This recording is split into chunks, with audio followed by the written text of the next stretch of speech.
Blackthorn Key by Kevin Sands. Chapter 2. I hit the floorboards like a sack of wheat. The cannon hung off the wood next to me and rolled away, smoke pouring from the end. From far away I heard a voice. "Are you alright?" it said. I curled into a ball, hands cradling my groin and trying not to throw up. Smoke pillowed everywhere, as if the air itself had turned gray. Tom appears through the haze, waving his hands and coughing. "Christopher, are you alright?" I said.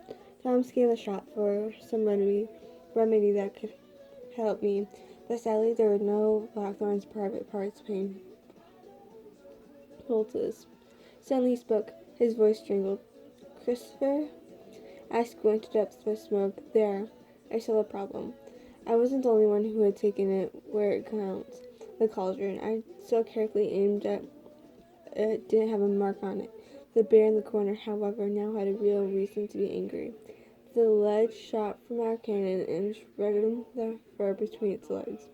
He roared in a silent outrage as his straw guts spilled into the pub between his paws. Tom held his hands to the sides of his face. "Your master will kill us," he said. "Wait," I said, the pain slowly being replaced by the pit of horror wrung in my gut. "Wait, we can fix this." "How? Do you even have a spare bear's crotch in the back?" Tom clenched his cheeks and moaned. "Just give me a moment to think," I said, and naturally that's when Master Brandon came home. He didn't even take one full step inside before he jerked to a halt, so tall that he had to duck to pass through the door. My master just stood there, hunched over, the long dark curls of his wig swinging in the evening breeze. He was hugging a large leather-bound book to his chest with his lanky arms. Culpepper's new herbal peeking from under his dark velvet coat was his burgundy canvas sash, 1 foot wide, wrapped around his waist. He was covered with pockets, each one not even larger than a man's thumb. Tucked into each pocket was a glass bottle, stopped with corks or wax. There were other pouches too, with all kinds of useful things: flint and tinder, tweezers, a long-handled silver spoon. My master had designed the sash himself to carry ingredients and remedies. At last, the ones I didn't have to look around behind him when we went on a house call. Master Benedict stared at the brass cannon, but it had rolled away and come to stop at his feet. Still trailing a wisp of smoke, his eyes narrowed up as he tracked from the pipes of the two of us still on the floor. "Let's get inside, Benedict," a voice boomed from behind. "It's cold out here." A burly man shouldered past my master and shook the dust from his fur-trimmed cloak. This was huge Hugh Cogshell, who 15 years ago had graduated from his own apprenticeship with Master Benedict. Now a master himself, Hughes owned a private workshop in a bordering parish. His nose crinkled. "Smells like—" He broke off when he spotted me and Tom. He covered his mouth, glanced inside, and looked at my master. Moving as gingerly as I could, I pushed myself off the floor to stand in front of Tom. Tom stood beside me, as frigid as a statue. A deep, dark vein pulsed in Master Benedict's forehead. When he spoke, his voice was like ice. "Christopher." I swallowed hard. "Yes, master?" "Did I miss a war while I was out?" "No, master."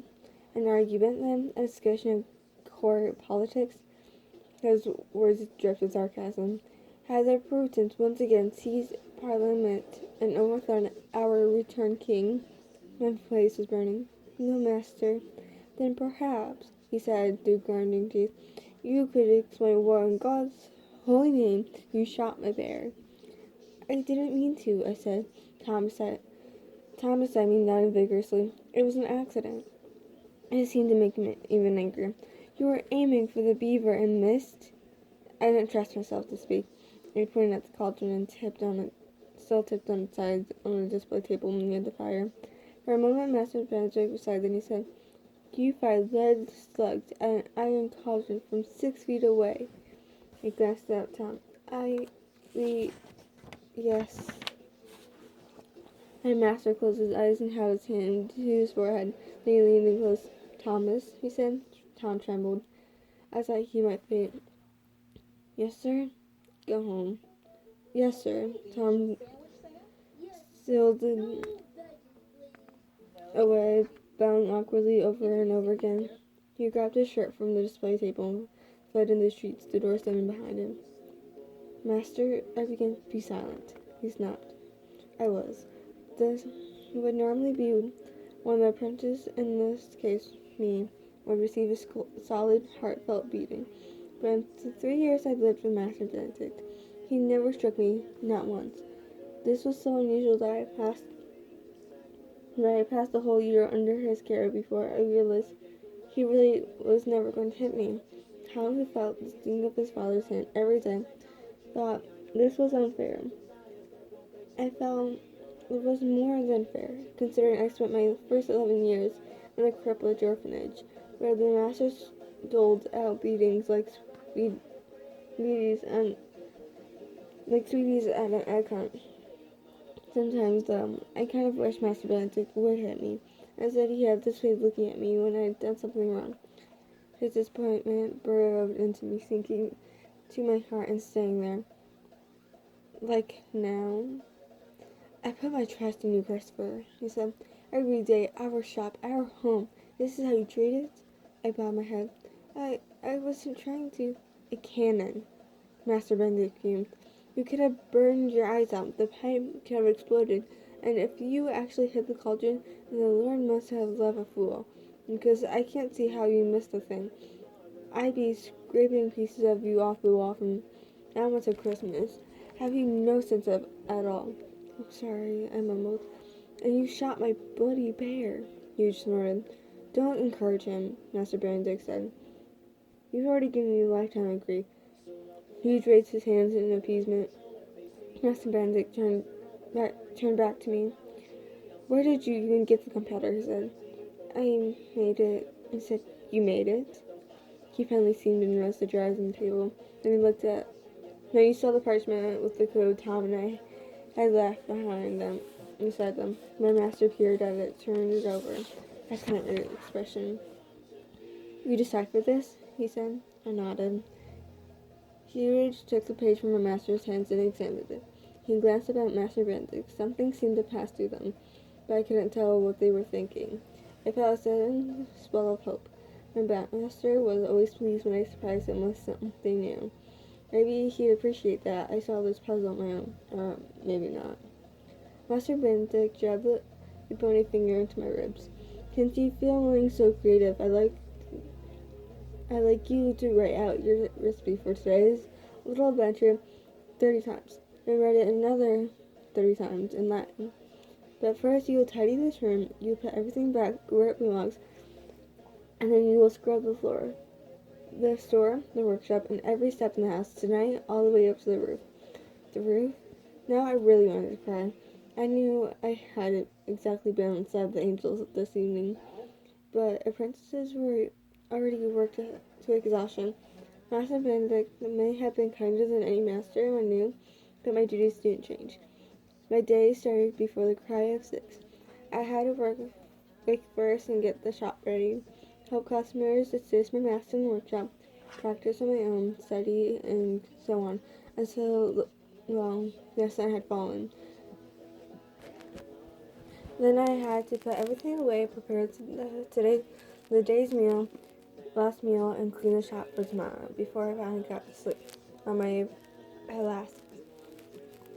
The straw mattress that served as my bed. The only rest I got came on Sundays and the rare holidays. Maybe you were right. In the middle of a once-in-a-decade double holiday. Today, Ascension Day. Tomorrow, Oak Apple Day. I've been dreaming of this break all year. According to the papers of apprenticeship, Master Benedict wasn't allowed to make me work on a holiday. Then again, according to the papers of apprenticeship, I wasn't allowed to steal his goods, make gunpowder, or shoot stuffed bears. Any bears, really. So I just slumped my shoulders and said, Yes, master. I returned the pots and ingredients to the shelf. My master took out our cannon and hid it somewhere in the workshop in the back.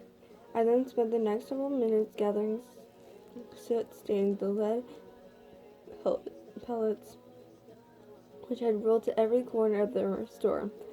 That left me wondering what to do with the poor bear. Master Bandage had hung up his father's sash with the bundles of ingredients and remedies behind the counter before he disappeared into the back. I looked for the sash to I looked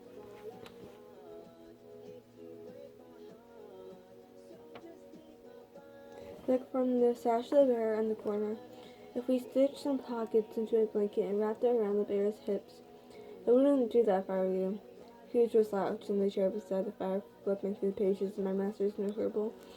He hadn't even looked up to speak. I wasn't going to use that sash, I said. But I can't just leave him like this. I thought about it. What if we gave him some breeches? Hughes shook his head. You're an odd sort of boy. Before I could respond, the front door creaked open. I smelled a man before I saw him, a nose-curling stink of rose water, perfume, and body odor. It was Nathaniel Stubb, an apothecary who owned a shop 2 streets over. Stubb waddled into foul hour air once a week. He came to spy on his closest competition. If competition was the right word. We sold actual remedies. He made his money selling Stubb's original cure-all pills, which, according to the handbills, he slapped on every street corner. Fixed every ailment from pox to plague. As far as I could tell, the only real effect Stubbs' pills had was to reduce the weight in the coin purse. So his customer bought them by the handful of Stubb, or his profit for all to see. Heavy jeweled rings squeezing his fat fingers, a silver snake-headed walking cane in his hand, a brocade doublet stained over a shiny silk shirt. The bottom of the shirt was puffed ridiculously through his open fly. Supposedly the new fashion. I thought it made him look like he stuffed his drawers with mirrored and Stubb waved his cane curtly at Hughes. Hogtail? Hughes nodded his head. Where is he? Stubb said. Hughes answered before I came. Benedict's busy. Stubb straightened his doublet and outer shop. His gaze lingered as unusual on the shelves behind the counter, where we kept our most valuable